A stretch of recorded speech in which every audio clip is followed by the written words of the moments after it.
I'm Justin Boyd, President of Delta Financial Advisory, a registered investment advisor focusing on flexible, relative return strategies for mass affluent and high net worth investors.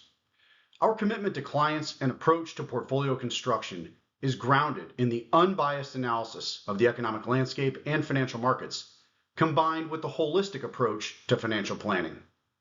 Welcome to our monthly market update for August 2025. Please note, as with any of our videos, this content is intended for general informational and commentary purposes only. Nothing discussed should be interpreted or construed as personalized financial or investment advice.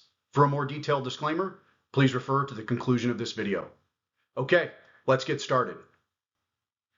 Economic data continues to present generally mixed results, as evidenced by the recent dramatic downward revision in job gains. However, cornerstone metrics continue to drive forward in a fashion that we view as supportive of a reasonably healthy economic backdrop, and certainly when viewed in nominal terms. We have discussed the possibility of a disinflationary window extending through Q3 of 2025, with the specific mention that the risk of this window fades with each passing week. We reiterate this stance and view negative nominal shocks as increasingly unlikely for the foreseeable future, with some allowance for seasonal variations of market weakness often displayed in August through October. Moving on to some key notes from this past month that we think warrant investors' attention. First, not directly related to broader economic activity, but nonetheless mutually supportive of equity pricing, tech earnings continue to remain healthy, supported by favorable legislation as well as monstrous ongoing share buyback programs amidst a backdrop of significant AI spend. With these drivers as a backdrop, we view more dramatic rhetoric surrounding a dot-com style crash as increasingly challenging to support. This is not to say that a sustained slowing in economic growth or negative secular trends surrounding AI couldn't lead to a significant reduction in growth expectation and equity multiples. However, we view any subsequent downward price action as likely to remain in line with historical norms for bear markets and declines of the magnitude associated with historical crash environments as the true left tail risk, even within an intermediate to longer term risk-off scenario. Ultimately, this has driven our risk management strategies for some time and is a primary reason we did not make materially conservative portfolio allocation adjustments, but rather have maintained moderate to mild equity underrating.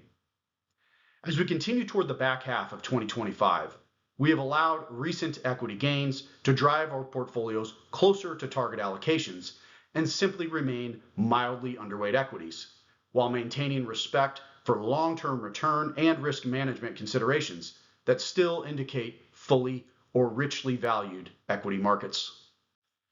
Diving into a bit more color surrounding our broader economic views and asset allocation just discussed, we are keeping a handful of additional themes in mind. First, a leadership rotation to the S&P 493 is a very real possibility, driven by the current administration's ongoing efforts to reshore industrial capacity as well as simple demand-driven traditional growth. Additionally, any marginal decline in future borrowing rates for these companies should further support growth and valuations.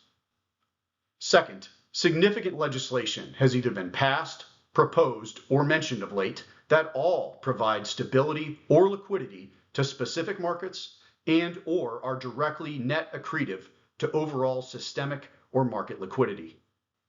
For example, stablecoin legislation should ultimately provide some level of support to the Treasury market.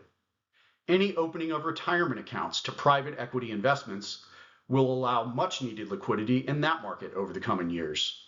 There is also discussion of no tax on capital gains for housing, which would provide much needed liquidity to the housing market specifically and additional net liquidity to the financial system as a whole. Also related to the housing market, and in addition to increasing monetary expansion on the whole, we view any future softening of QT related to the Fed's MBS holdings as supportive of the housing market. We view the current QT program as a material input to the wide spreads currently present in the mortgage market relative to the 10-year Treasury. Lastly, while we certainly view the recent downward revisions to the job data as notable, particularly in that they support the near-term case for a lower Fed funds rate, given the current overall economic picture, we view the recent revisions as merely fitting into the larger picture of an economy more in balance, but still exhibiting growth. We would also point out that current border policies should remain supportive of domestic labor and real wages on the margin, and could ultimately present material support in the future. As we continue to navigate toward intermediate timeframes extending through 2026, there are a handful of critical unknowns that we continue to place at the forefront of our market outlooks. First, the ultimate net impact of tariffs on the U.S. budget deficit and subsequent borrowing that would occur remain a material driver of the overall pace of monetary expansion.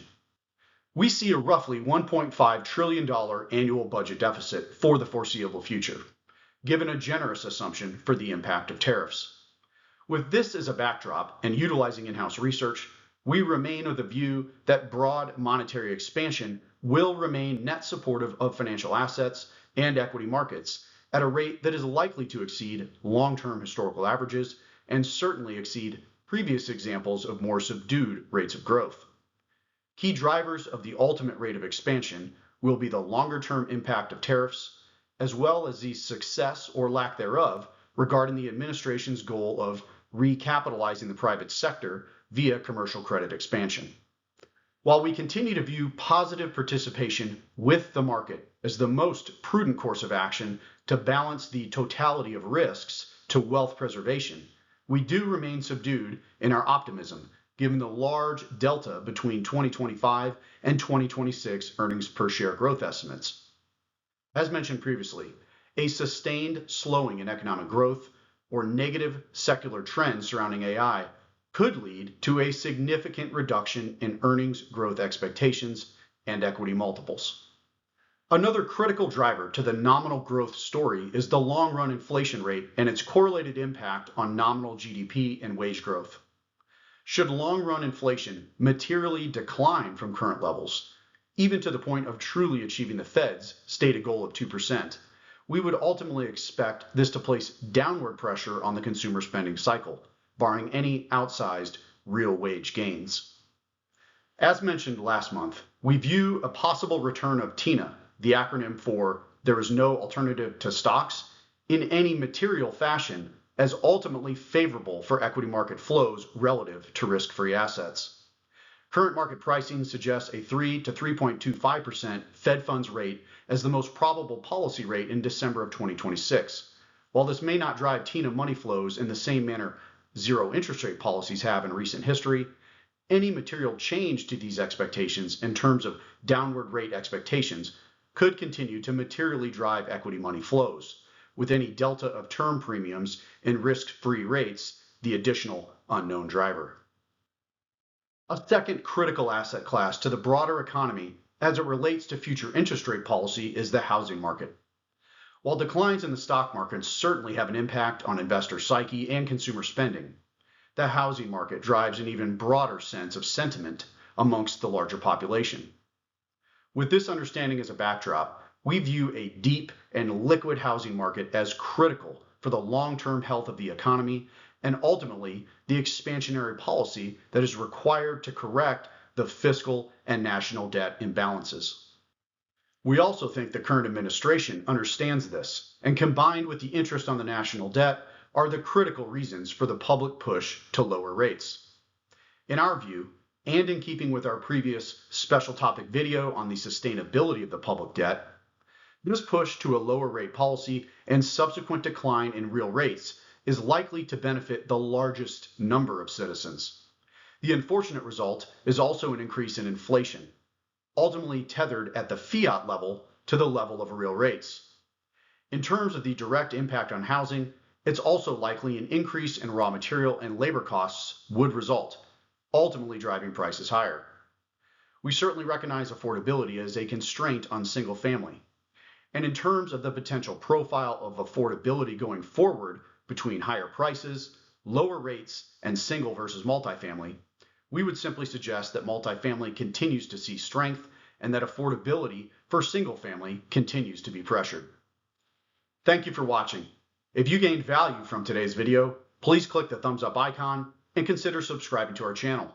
If you think Delta Financial Advisory may be a good fit for you or someone close to you, please reach out via the contact request form found at deltafinancialadvisory.com. Until next month, we wish everyone health, happiness, and successful investing. The information and commentary contained in this video are for general informational and commentary purposes only and do not constitute financial, investment, or other professional advice. Always consult with a qualified financial advisor before making any investment decisions. Investments carry risks, including the potential loss of principal. The content is based on current market conditions and is subject to change without notice. The firm is not responsible for any errors or omissions, or for any actions taken based on this information. Past performance is not indicative of future results. This material does not constitute an offer or solicitation to buy or sell any securities.